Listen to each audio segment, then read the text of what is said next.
there have been attempts to potentially influence some of the committee's witnesses.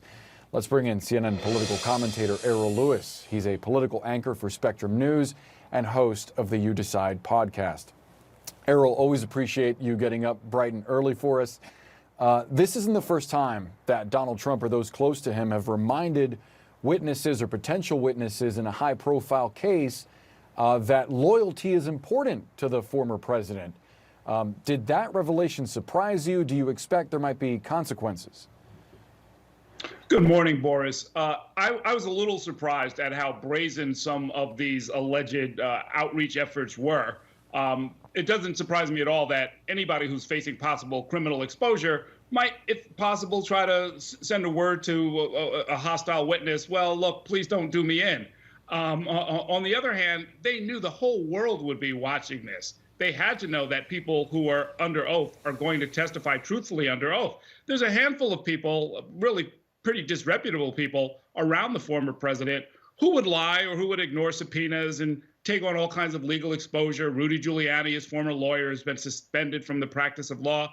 But regular people, regular staffers, other people, I think it's pretty brazen to try and get a message to them and either try and intimidate them or pull them back into the fold, knowing that they were going to testify under oath under pain of perjury. You can't ask people to go to prison for you. You can't ask people to commit crimes for you. But apparently that might have happened in this case. And if there is evidence that there was witness tampering, do you think that's something the Department of Justice and Attorney General Merrick Garland should prosecute?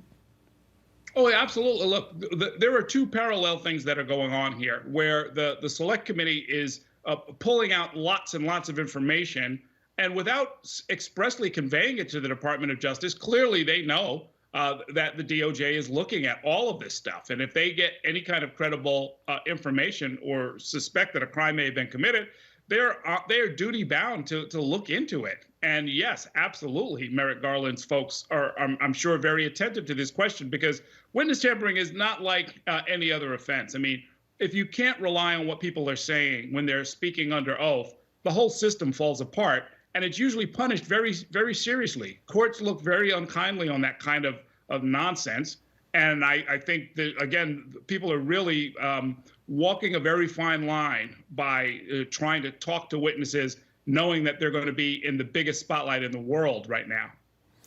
Notably, according to sources close to the committee, Cassidy Hutchinson, that top White House aide who relayed the story about the Secret Service incident, was not the only witness that Trump and those in his orbit tried to talk to and persuade to be loyal to the former president. I do want to ask you about new reporting that Trump is considering announcing a 2024 presidential campaign potentially this month. He wants to change the narrative, take attention away from these revelations that the committee is unearthing. Do you think he announces this early? Well, the rumor was that he would announce on July 4th, as a matter of fact. There's nothing to be gained by delaying in his case.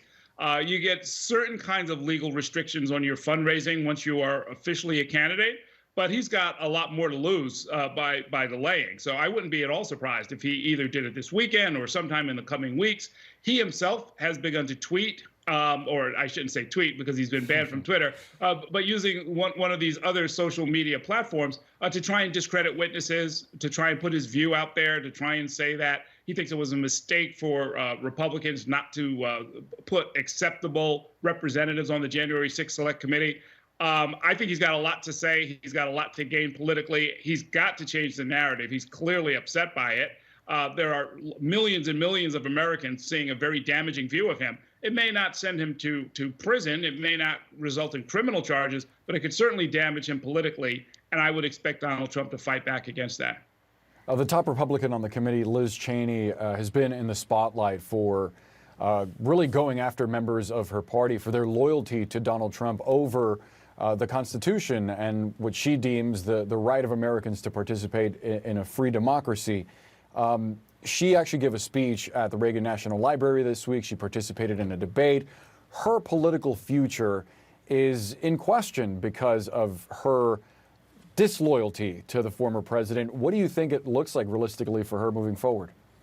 No, all of the polls that I've seen, every indication out of Wyoming is that she's in a very, very tough race, a very tough primary to try and save her seat.